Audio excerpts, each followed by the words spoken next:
2047 तक भारत ने विकसित देश बनने का सपना देखा है और इस सपने को सच करने में देश का मध्यम वर्ग बड़ी भूमिका निभा रहा है।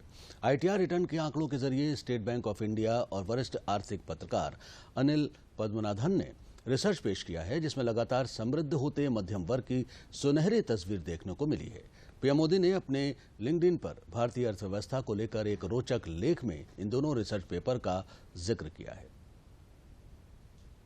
की नरेंद्र मोदी सरकार ने 2047 तक देश को विकसित भारत बनाने का लक्ष्य रखा है। प्रधानमंत्री नरेंद्र मोदी ने हाल ही में स्वतंत्रता दिवस संबोधन में कहा कि भारत के लिए 2047 के लक्ष्य को हासिल करने के लिए अगले 5 साल महत्वपूर्ण हैं। अब एसबीआई की रिसर्च में देश की मजबूत होती अर्थव्यवस्था के संकेत मिले हैं।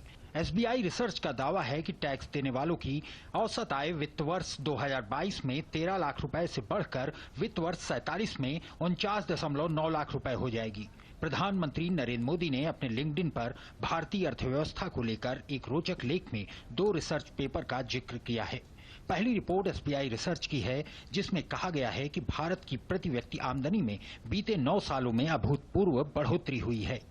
एसबीआई ने आईटी रिटर्न्स के अध्ययन के जरिए ये निष्कर्ष निकाला है कि साल 2014 में भारत में प्रति व्यक्ति औसत आय 4.4 लाख रुपए थी, जो 2023 में बढ़कर 13 लाख रुपए हो गई। एसबीआई की रिसर्च में आईटीआर डेटा के आधार पर राज्यों से भी रोचक आंकड़े निकले हैं। उदाहरण के तौर पर आईटीआर डेटा के अध्ययन से पता चलता है कि उत्तर प्रदेश ने आईटीआर रिटर्न दाखिल करने के मामले में बेहतरीन प्रगति की है।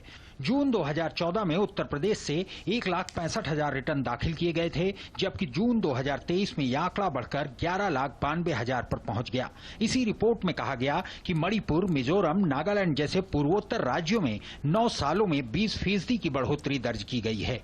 वरिष्ठ पत्रकार अनिल पद्मनाभन ने भी आईटीआर डेटा के जरिए ये साफ किया है कि देश में हर आय वर्ग में टैक्स बेस में काफी अच्छी बढ़त दर्ज की गई है। डेटा बताते हैं कि हर आय वर्ग में कम से कम 3 से 4 गुना तक की वृद्धि दर्ज की गई है।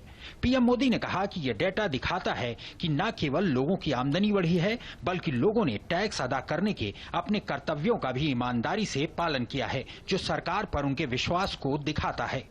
उन्होंने आगे लिखा है कि इन अध्ययनों से पता लगता है एक देश के सामूहिक प्रयासों के साथ साथ एक सशक्त अर्थव्यवस्था के तौर पर हमारी क्षमताओं को भी दिखाता है। पीएम मोदी ने उम्मीद जताई कि इससे ये विश्वास और पक्का हो जाता है कि हम आर्थिक विकास के एक रोचक मोड़ पर खड़े हैं और 2047 तक विकसित भारत के लक्ष्य की ओर देश लगातार आगे बढ़ रहा है।